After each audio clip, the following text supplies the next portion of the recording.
Si on prend la définition d'un atome, un atome est un édifice chimique électriquement neutre.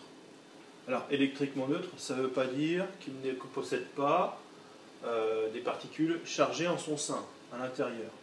Donc, et c'est le cas d'ailleurs, puisque vous savez qu'un atome est constitué d'un noyau et d'électrons qui vont graviter, orbiter autour de ce noyau. Donc, à l'intérieur du noyau, on a vu précédemment qu'on pouvait trouver deux types de particules, qu'on appelle les nucléons. Des particules appelées protons, des particules appelées neutrons, plus généralement nucléons.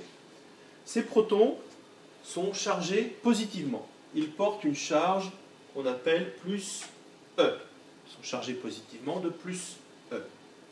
Chacun d'entre eux porte une charge plus E. Donc dans mon exemple, la charge qu'on note Q minuscule du noyau est égale à combien? Eh bien à 4 fois plus E, qu'on note aussi E. Et si on généralise cet exemple particulier, vous savez qu'à l'intérieur d'un noyau, il y a Z protons. Donc la charge portée par un noyau, en règle générale, c'est donc grand Z, le nombre de protons, fois E, la charge portée par chaque proton.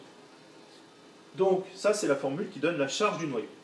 Maintenant, en introduction, je vous ai aussi dit qu'un atome était un édifice chimique électriquement neutre. Donc ça sous-entend que l'atome est constitué d'autant de charges positives que de charges négatives. Les charges positives sont portées par les protons. Donc, si j'ai 4 protons, dans mon exemple, l'atome portera une charge égale à 4 fois plus E, donc 4E.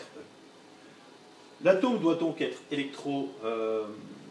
électriquement neutre, ça sous-entend que, quelque part, il va y avoir 4 charges négatives de valeur moins 1. Alors, ces charges négatives, on n'a pas le choix. Elles vont être portées soit par les neutrons, soit par les électrons, qui sont ici. Alors, par définition, les neutrons ne portent pas de charge électrique. C'est ce qui, d'ailleurs, leur a donné ce nom-là, neutre électriquement. Donc, les neutrons sont des édifices chimiques électriquement neutres, des particules chimiques électriquement neutres. La seule solution pour équilibrer les charges, c'est que l'électron porte une charge égale à moins E. Et c'est le cas. Chaque électron porte une charge moins E. Alors, ça va conditionner et déterminer le nombre d'électrons qui vont graviter autour du noyau, puisque chaque électron porte une charge moins E, et que cette charge doit neutraliser une charge plus E portée par un proton. Donc si j'ai 4 protons, je n'ai pas le choix, je vais avoir 4 électrons qui vont orbiter autour du noyau.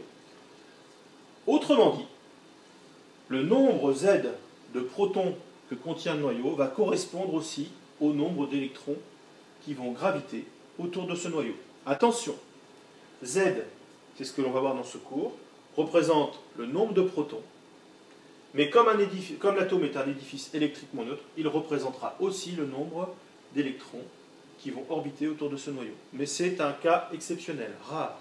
La vraie définition, ça reste que Z, c'est le nombre de protons. Alors une petite application pour voir si vous avez compris. Je vous donne la valeur de petit e, la charge portée par un proton, 1,6 fois 10 puissance moins 19 coulombs. Je vous demande d'écrire la formule qui donne la charge électrique du noyau de chlore. Je vous dis que le Z du chlore vaut 17. Donc vous m'écrivez la formule, littérale, donc sous forme de lettres, aucun nombre, aucun chiffre, aucun résultat numérique, que des lettres. Et ensuite, seulement, je vous demande de la calculer, c'est-à-dire de me donner le résultat numérique.